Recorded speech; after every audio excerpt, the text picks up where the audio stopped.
Superstar. You just joined recently? Yeah, I'm getting it right. I just send takes. I don't even do pictures. I just take screenshots of takes.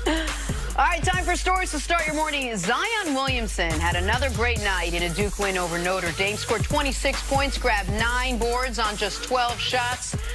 Nick, what else can you say about Zion? I mean, he's the most surefire #1 overall pick since Anthony Davis. We were talking about him when he was in high school. And if you remember, after about 3 weeks of showing Zion highlights, I said, if this kid's the #3 recruit in his class, this must be the greatest recruiting class in the history of sports. Turns out he should have been the #1 kid in his class, and he should be the #1 pick of the draft. He is an unstoppable force in college basketball on both ends. Yeah, and there were some people saying that Zion shouldn't play college, he should protect.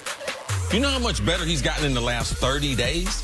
Like, that's one of the most ridiculous things I've ever heard. You get better doing something by playing either or participating in it. So he's going to be so much better after the NCAA tournament and ready to be that and #1 pick. And he's not a college running back where you can make the argument, you know what, wear and tear, significant injury. Like, no, he's a basketball player. Basketball players play basketball year-round. It's silly. To the NBA now. Lonzo Ball has been linked to Anthony Davis trade rumors, but according to reports, Lonzo's camp would prefer he not stay with the Pelicans if traded there. Nick, what's your reaction to this preemptive request by Lonzo Ball? Man, Big Baller Brain does stuff differently. Lonzo's going to unprecedented territory of requesting a trade from a team he's not yet on. I like this move. Now, I don't think the Pelicans going to listen to him. I don't think the Lakers give a damn what he wants. But Lonzo's saying, hey, this future team I'm not yet on, I don't want to be there. I don't know why he thinks he's got this type of leverage, but go ahead, Lonzo. See, do you, man. Right, let me tell you, there's other teams you can go to, and he might end up somewhere. But let me tell you, that free throw line is still 15 feet. You need to figure out how to shoot from there. Instead of trying to figure out what's going to be your next team, there's some things you can work on as far as your game is concerned. Because no matter where you land, the free throw line is going to be 15 feet.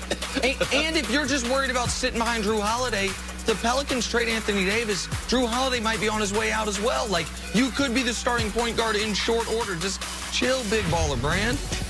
All right, finally, many have speculated this could be Rob Gronkowski's last game, especially since he talked about retiring last year. When Gronk was asked about this, he said retirement is one of the things on his mind. It's one of the last things on his mind. See?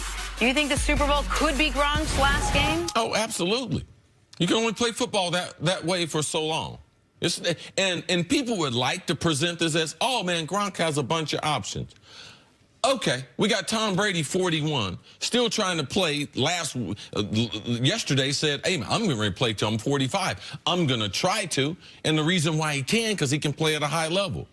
Gronk can't function at a high level playing that way, running people over. He struggled this year during the regular season like we hadn't seen. Now, in the playoffs, as a end-of-the-line blocker, as a motion blocker, he has been dominant. As a pass receiver, after that bye week, only playing those 2 games in 3 weeks after another bye week, he'll look good in the Super Bowl. They will get him in some situations. He will look good. It won't look like, man, this is this guy's last game, but it's inevitable.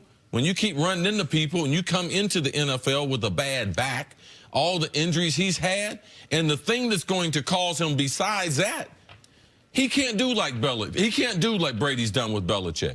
He can't deal with Belichick every day.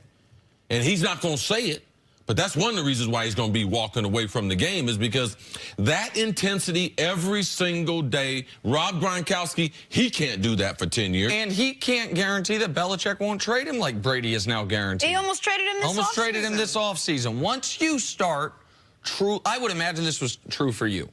Once you started really considering retirement, not just the moment after a season ended being angry and upset, but into the offseason wondering if I'm coming back, the clock starts ticking on your expiration date as a player. And it really starts to tick because you start entertaining different conversations. Sure. All the things that I had done as far as broadcasting, then I started having meetings with the executives that were on a different level. So even my mindset when I went back into my environment of training for the season, I had other things in my mind that polluted it, that it's impossible to be at your best when you got one foot in one career and another foot potentially in another career. And when we talk about one of the most intoxicating things for an athlete is the roar of the crowd, with so much, I think, informed speculation surrounding Gronk and going into professional wrestling, I mean, they got crowds there too.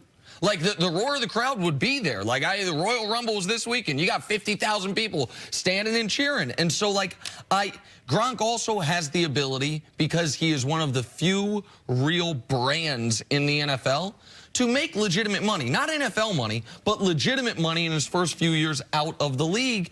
And I just don't know how much fun the season is for him at this point, when his body hurts the way it does. And when you're not the superstar player you once were.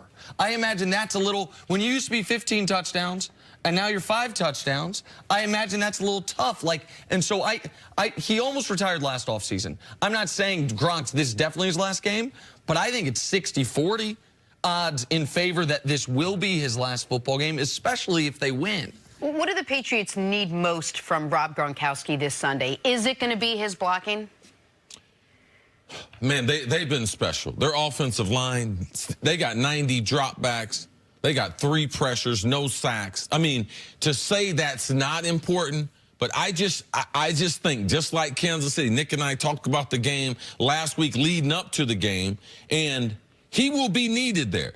But in the end of the game, he is so valuable because there's no matchup. They don't have a linebacker that can guard him. They don't have one of their safeties that can guard him. So he's so valuable. That's the reason why he's an all-pro. The reason why Kelsey just passed him as the best tight end is because he's so good at both. He can do both at such a high level. If I had to take away one in this game, I would just say his receiving ability, because they're going to throw the ball to the running back and to Edelman. His ability to be able to stabilize that offensive line and block in the run game, I believe, is the #1 priority. They don't have anyone else that can do his job in the blocking game. No. But they do have people that can do his job in the receiving game. But here is to C's point late in the game.